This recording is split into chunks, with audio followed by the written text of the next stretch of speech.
ये कहानी है दैत्य दंभिकासुर और महान राजा विक्रमादित्य की। दंभिकासुर एक ऐसा दैत्य था जो जवान और सुंदर औरतों को अपनी गुफा में उठा ले जाता, उनके साथ खेलता। जब उसका उनसे मन भर जाता तो वो उनकी जीवन लीला समाप्त कर देता। वो जिस भी राज्य में जाता त्राही त्राही मचा देता। कोई भी राजा या अन्य शूरवीर योद्धा उसका कुछ नहीं बिगाड़ पाते, क्योंकि दैत्य दंभिकासुर को देवताओं से वरदान प्राप्त था कि उसे बल से नहीं बल्कि बुद्धि से मारा जा सकता है। जो कोई भी उसे बल से मारने का प्रयास करेगा वो पत्थर का हो जाएगा। दंभिकासुर की मौत का रहस्य छुपा था उसकी 7 गुत्थियों में, यानी उसके 7 सवालों में। पर उसके साथ युद्ध करने वाले किसी भी राजा या शूरवीर को ये रहस्य मालूम नहीं था। इसलिए जब भी कोई उसके पाप कृत्य से दुखी हो उसके पास जाकर उस पर हमला करता तो देवताओं के वरदान स्वरूप वो पत्थर का हो जाता। हर तरफ दंभिकासुर का कहर मचा हुआ था। पत्थर का हो जाने के भय से कोई भी उसे रोकने का प्रयास नहीं करता। पर कहते हैं ना, जब पाप का घड़ा भर जाता है तो उसके भी फूटने का समय आ ही जाता है। हर जगह अपनी मनमानी कर एक दिन दैत्य दंभिकासुर ने उज्जैन नगरी की तरफ रुख किया। उज्जैन नगरी के ऊपर उस समय महान राजा विक्रमादित्य का शासन था। महाराज विक्रमादित्य न केवल बलशाली थे बल्कि वे बहुत बुद्धिमान भी थे। उन्हें हर प्रकार के कौशल में महारत हासिल थी। उन्हीं दिनों में विक्रमादित्य की नगरी उज्जैन में एक धनी साहूकार रहता था। साहूकार के 2 लड़के थे। बड़े का नाम महेंद्र था और छोटे का लखन। बड़े लड़के का विवाह तो साहूकार ने कर दिया था, पर छोटे बेटे का विवाह करने से पहले ही वो ईश्वर को प्यारे हो गए। पिता के गुजर जाने के बाद कामकाज और व्यापार संभालने की सारी जिम्मेवारी दोनों भाइयों पर आ गई। दोनों भाई दिल लगाकर कारोबार संभालने में लग गए। दोनों भाई जब काम कर शाम को घर आते तो दरवाजे पर खड़ी महेंद्र की पत्नी अपने पति को दाएं हाथ से लोटा भरकर पानी देती और बाएं हाथ से अपने देवर लखन को। एक दिन लखन ने सोचा, भाभी हर रोज मुझे बाएं हाथ से पानी पीने को देती है, आज मैं उनके दाएं हाथ से पानी पीऊंगा। शाम को जब दोनों भाई काम से लौटे तो लखन अपनी भाभी के बाएं हाथ से पानी पीने के लिए अपने खड़े होने के स्थान को बदलकर अपने बड़े भाई महेंद्र की जगह पर खड़ा हो गया और बड़ा भाई महेंद्र उसकी जगह पर खड़ा हो गया। लखन की भाभी जब उनको पानी देने के लिए आई तो उसने एक हाथ को दूसरे हाथ के ऊपर से करते हुए दाएं हाथ का लोटा अपने पति को दे दिया और बाएं हाथ में पकड़ा हुआ लोटा लखन को दे दिया। ये देख, लखन बोला, भाभी आज मैंने भैया के स्थान पर खड़ा होकर सीधे हाथ से दिया हुआ पानी पीना चाहा, परंतु आपने अपने हाथों को बदलते हुए मुझे बाएं हाथ से ही पानी दिया। आप मुझे बताएं, आपने ऐसा क्यों किया?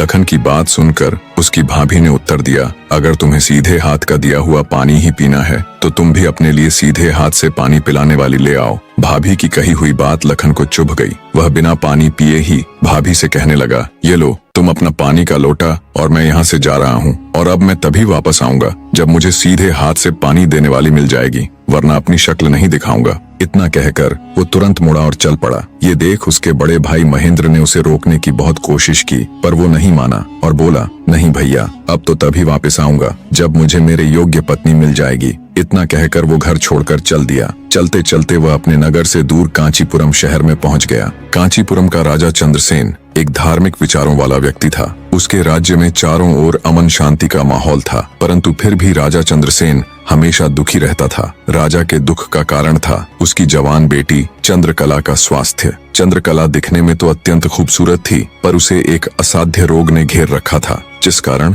राजकुमारी हमेशा अचेत अवस्था में रहती थी। राजा ने बहुत सारे हकीम और वैद्य राजकुमारी को ठीक करने के लिए लगा रखे थे, लेकिन उनमें से कोई भी राजकुमारी को ठीक नहीं कर पा रहा था। ठीक कर पाना तो दूर, वे राजकुमारी चंद्रा की बीमारी तक नहीं ढूंढ पा रहे थे। राजा को हमेशा यही दुख सताए जाता कि उसकी बेटी का क्या होगा। जब सभी प्रकार के वैद्यों, हकीमों और पूजा पाठ तंत्र मंत्र से भी राजकुमारी चंद्रकला को कोई फायदा नहीं हुआ, तो राजा ने अपने राज्य में यह घोषणा करवा दी कि जो व्यक्ति मेरी बेटी को ठीक करेगा, मैं उसके साथ ही अपनी बेटी चंद्रकला का विवाह कर दूंगा और उसे अपना आधा राज्य भी दूंगा। लखन जब राज्य की राजधानी में पहुंचा तो उसने देखा कि वहां हर तरफ राजकुमारी की चर्चा हो रही थी।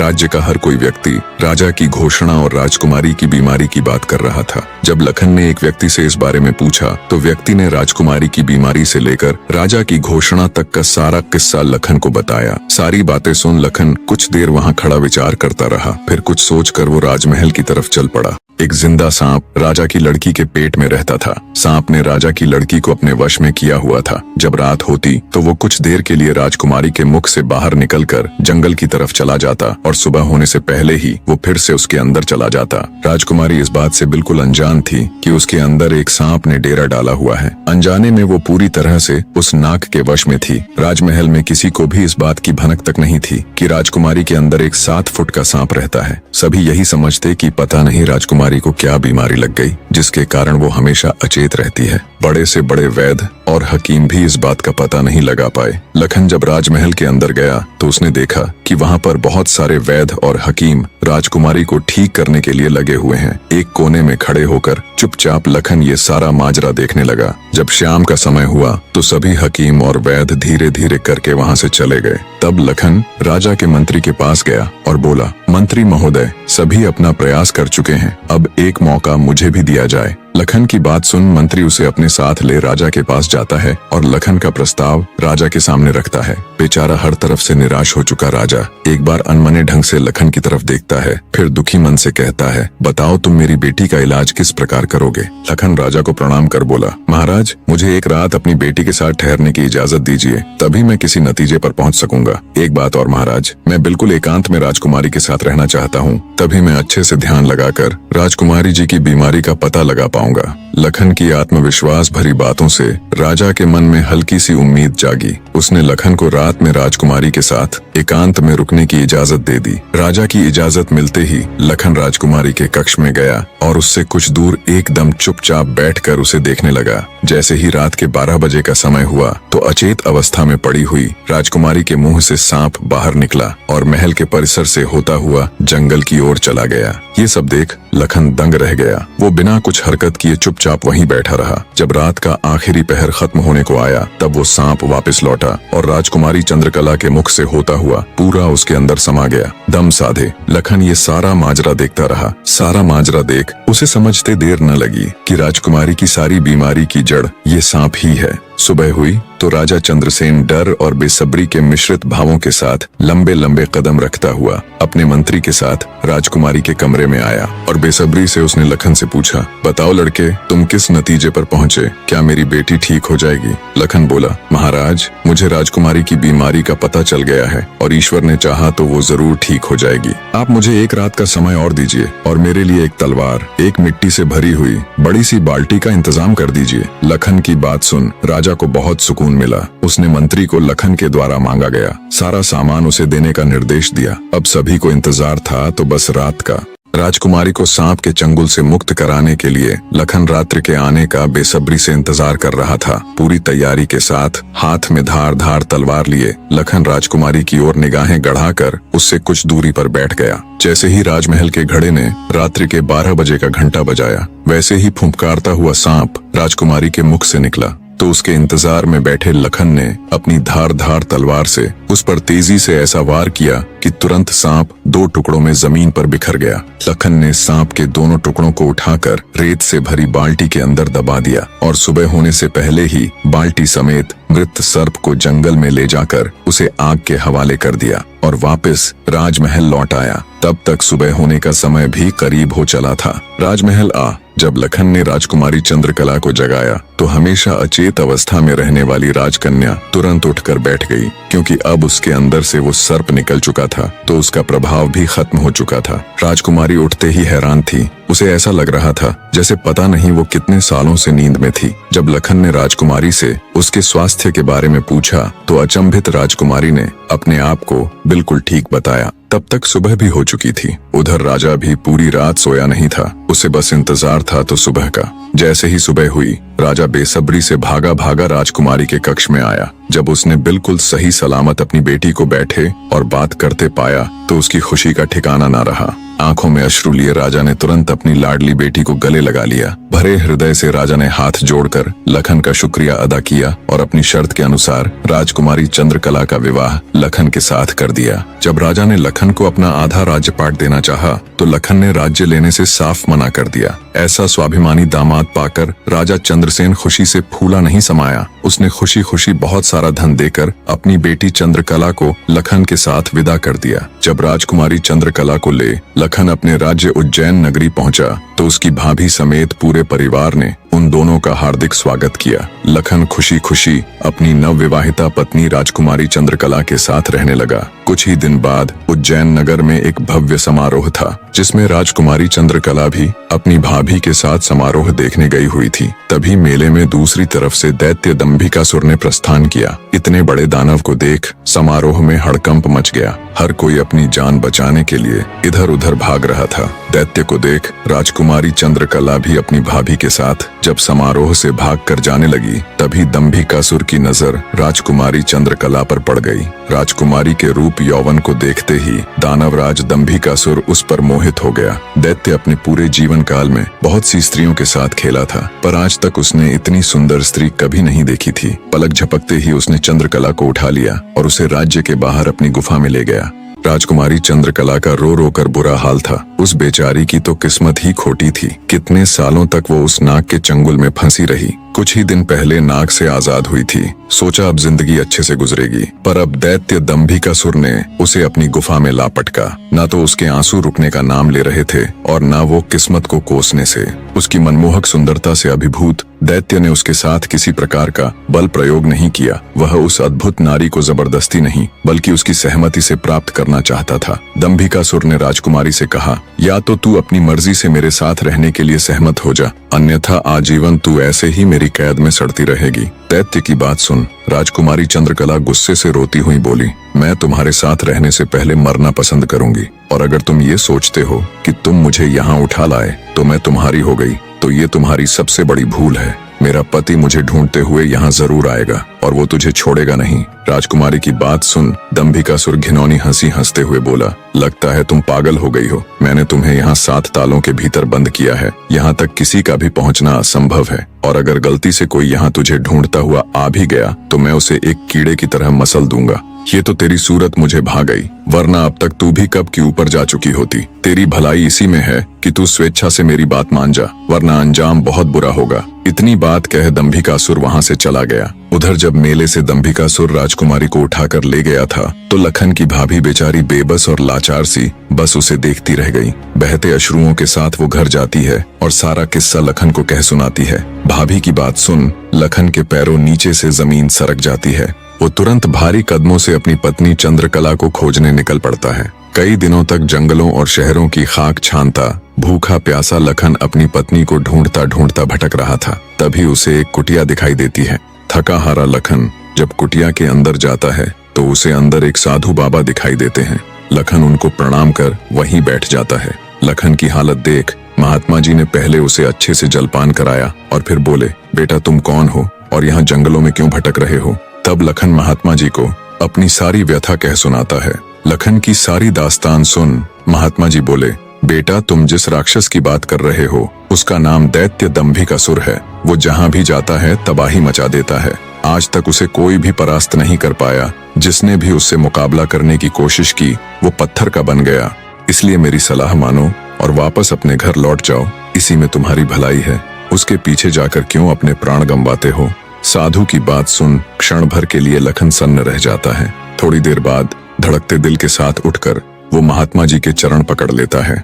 उसकी आंखों में डर और साहस के मिश्रित भाव थे। अपनी पत्नी को याद कर लखन ने आंखों में आंसू भरकर कहा, नहीं महाराज, मैं ऐसा कदापि नहीं कर सकता। मेरी पत्नी उस दैत्य के चंगुल में है और उसे छुड़ाने के लिए मैं कुछ भी कर सकता हूँ। हे साधु बाबा, अब आप ही मेरी आखिरी उम्मीद हैं। घर तो मैं नहीं जाऊंगा, चाहे मेरे प्राण ही क्यों न चले जाएं। लखन की बात सुन साधु महाराज ने गहरी सांस ली और कुछ पल सोचने के बाद कहा, देख लो बेटा, मैं एक बार फिर कह रहा हूँ, उस दैत्य के सामने तुम्हारे बचने की संभावना बहुत कम है। लखन बोला, महाराज मुझे मेरे प्राणों की जरा सी भी फिक्र नहीं है। आप तो बस मुझे उस तक पहुँचने का मार्ग बताए कृपया। लखन के दृढ़ निश्चय को देख महात्मा जी ने फैसला किया कि वे उसकी मदद करेंगे। गहरी सांस लेते हुए वे बोले, तो सुनो बेटा, दैत्य दंभिकासुर कोई साधारण राक्षस नहीं है। उसने सालों तपस्या करके देवताओं को प्रसन्न कर उनसे वरदान प्राप्त किया है कि जो कोई भी प्राणी उस पर हमला करेगा तो वह तुरंत पत्थर का बन जाएगा। उसे पराजित करने का सिर्फ एक ही उपाय है, वो है उसकी 7 गुत्थियों को हल करना,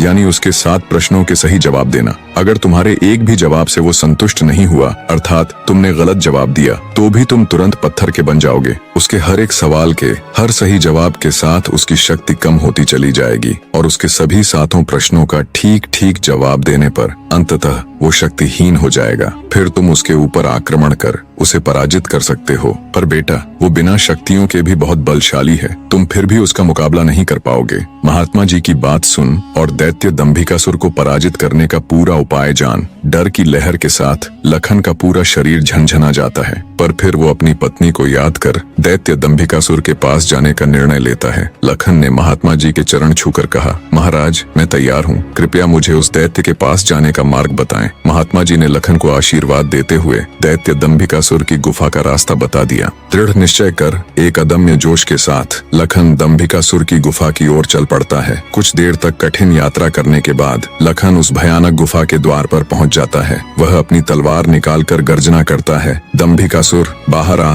और मेरा सामना कर। लखन की ललकार सुनकर दंभिकासुर गुफा से बाहर आता है और क्रोध में दहाड़ता है, कौन मूर्ख है जो मेरी शांति को भंग कर रहा है। भारी भरकम विशालकाय दानव को देख लखन के पूरे शरीर में सिरहन दौड़ गई। हिम्मत जुटाते हुए लखन बोला, हे दुष्ट राक्षस, मैं उस स्त्री का पति हूँ जिसे तू बलपूर्वक उठाकर लाया है। पूछ तेरे वो 7 सवाल, मैं जवाब देने के लिए तैयार हूँ। सवालों की बात सुन दंभिकासुर चौंक गया, फिर कुछ सोचकर बोला, ओ तो तू उस धूर्त साधु से मिलकर आया है, उसी ने तुझे मेरे रहस्य का पता बताया है। पर अब क्या फायदा, मैं तेरी फूल सी पत्नी को तो कच्चा ही निगल गया हूँ। क्या स्वादिष्ट मांस था उसका। दैत्य दंभिकासुर का इतना कहना था कि लखन अपना आपा खो बैठा और आगे बढ़कर पूरी ताकत के साथ तलवार से दैत्य पर वार किया। लेकिन जैसे ही उसकी तलवार दैत्य को छूती है, देवताओं के वरदान के कारण वो भी तुरंत पत्थर का बन जाता है। दैत्य दंभिकासुर छल कपट से झूठ बोलकर पत्थर का बना देता है। लखन के पत्थर का बनते ही दैत्य दंभिकासुर जोर जोर से शैतानी हंसी हंसता है। बड़ा आया था मेरी 7 गुत्थियों को सुलझाने वाला।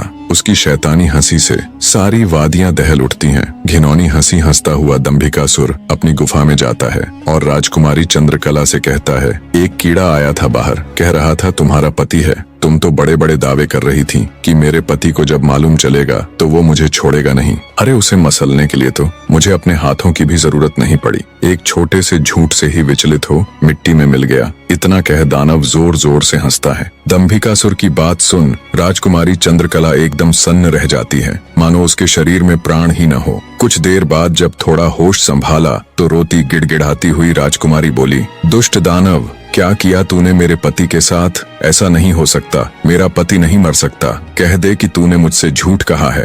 राजकुमारी चंद्रकला की बात सुन दंभिकासुर बोला, मूर्ख स्त्री, तूने मुझे समझ क्या रखा है कि तेरा वो कीड़ा पति मुझे मारेगा। अरे पागल औरत, मैं अमर हूँ, मेरा कोई कुछ नहीं बिगाड़ सकता, मुझे देवताओं से वरदान मिला है। इतना कह दंभिकासुर राजकुमारी के बिल्कुल पास जाकर बोला, अब तो तेरा पति भी नहीं रहा, अब तो मेरी बात मान ले। दानव की बात का कोई प्रतिवचन दिए बिना बेचारी राजकुमारी बेजान सी धरती पर गिर पड़ती है। उसकी आंखों से लगातार अश्रु बह रहे थे। उधर जब अपनी पत्नी को खोजने गया लखन कई दिनों तक घर नहीं लौटा तो उसके परिवार वाले अत्यंत चिंतित थे। लखन की माँ और उसकी भाभी का तो रो रो कर बुरा हाल था। लखन का बड़ा भाई महेंद्र भी गहरी चिंता में था। अंततः कुछ भी न सूझने पर महेंद्र अपने अनुज भाई लखन को खुद ढूंढने का निश्चय कर अपनी माता व पत्नी से आज्ञा ले घर से चल पड़ता है। बड़ा भाई महेंद्र लखन की खोज में जंगल में भटकते हुए उसी साधु की कुटिया पर जा पहुंचा। उसने महात्मा जी को प्रणाम किया और थोड़ी देर सुस्ताने के लिए वहीं साधु की कुटिया के बाहर बैठ गया। महेंद्र को देख महात्मा जी ने उससे पूछा,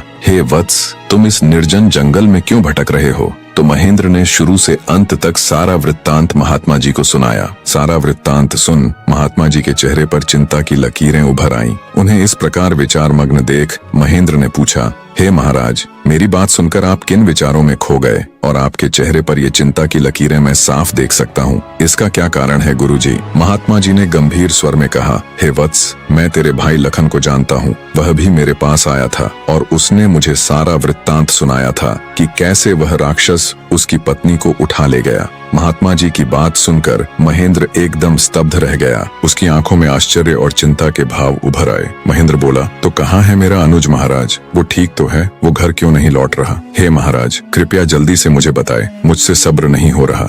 जब महेंद्र अपने छोटे भाई लखन के बारे में साधु महाराज से पूछता है तो साधु जी लखन के उनके पास आने से लेकर दैत्य दंभिकासुर के पास जाने तक का सारा वृतांत कह सुनाते हैं। सारी बात सुन महेंद्र महात्मा जी के चरण पकड़ लेता है और कहता है, हे साधु महाराज, आप तो सर्वज्ञानी हैं। जब आपको दैत्य दंभिकासुर के रहस्य के बारे में पता था तो अवश्य आप ये भी जानते होंगे कि लखन का यहाँ से जाने के बाद क्या हुआ। हे महाराज, कृपया मुझे बताए कि आगे क्या हुआ। तब साधु बाबा गंभीर स्वर में बोले, हे वत्स, आगे वही हुआ जिसका मुझे पहले से ही भय था। मैंने लखन को जाने से पहले बार बार समझाया था और उसे अच्छी तरह से उस दुष्ट दानव की शक्तियों से अवगत भी करवाया था, पर उसने मेरी बात नहीं मानी और अपनी पत्नी को बचाने के लिए उस दैत्य से भिड़ गया। फलस्वरूप उस धूर्त दानव ने छल कपट से उसे भी पत्थर का बना दिया। इतना सुनते ही महेंद्र को कांटो तो खून नहीं, उसका चेहरा एकदम से पीला पड़ गया और हल्क सूख गया। कुछ दिन पहले ही तो उनके पिताजी उन्हें छोड़कर चले गए थे और अब उसे जान से भी प्यारा छोटा भाई लखन भी पत्थर का बन गया। उसकी हालत देख महात्मा जी उसे सांत्वना देते हुए बोले,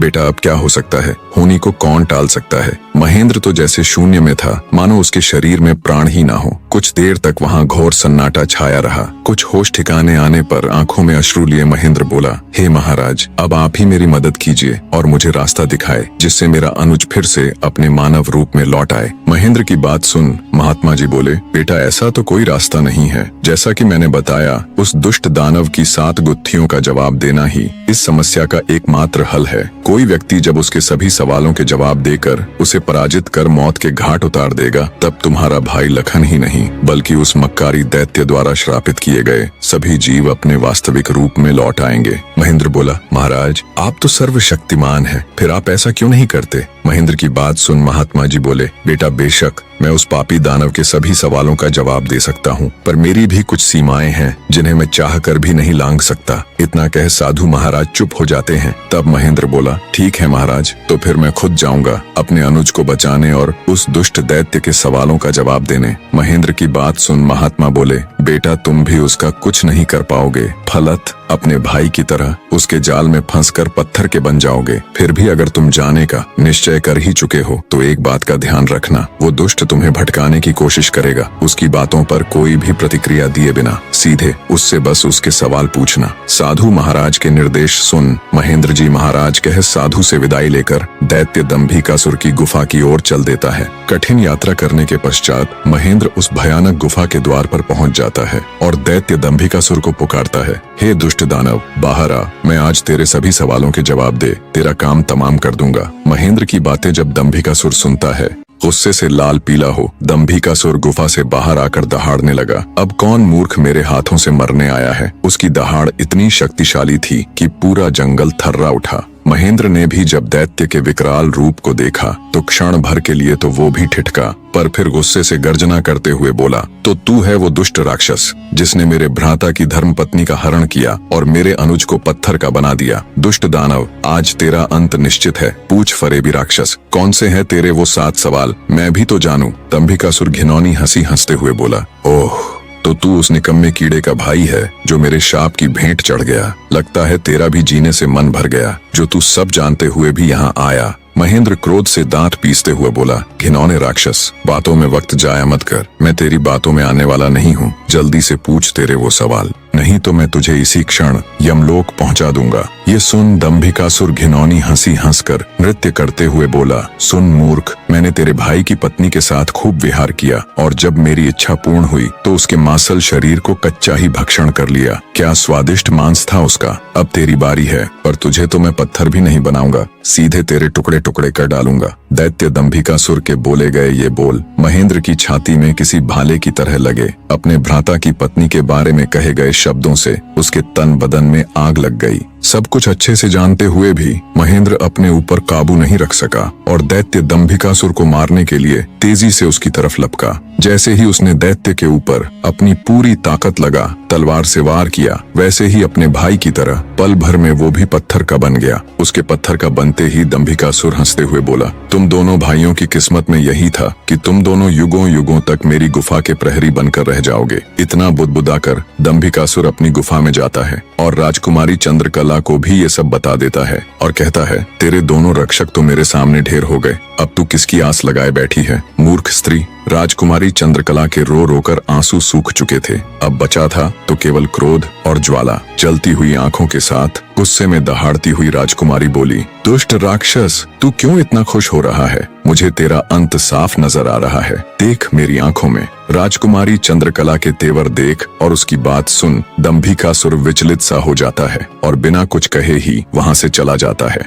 उधर लखन महेंद्र के घर में तो लखन के न आने से पहले ही मातम पसरा हुआ था। ऊपर से अब महेंद्र भी वापस नहीं लौटा तो उसकी पत्नी और माँ का बुरा हाल था। अंततः महेंद्र की पत्नी अपनी सासू माँ से कहती है, माँ जी, आखिर कब तक हम ऐसे ही रोते बिलखते उनका इंतजार करते रहेंगे? बहू की बात सुन, बुढ़िया माँ बोल पड़ी। तो और बेटी, हम कर भी क्या सकते हैं इसके सिवाय? महेंद्र की पत्नी बोली, हम अपने राजा के पास जाकर उनको ये सब बताएंगे, वो अवश्य हमारी मदद करेंगे। बहू की बात बूढ़ी माँ को उचित लगी। दोनों तुरंत राजा विक्रमादित्य के पास चल पड़ती हैं। कहानी का अगला अध्याय भी बहुत जल्दी आने वाला है।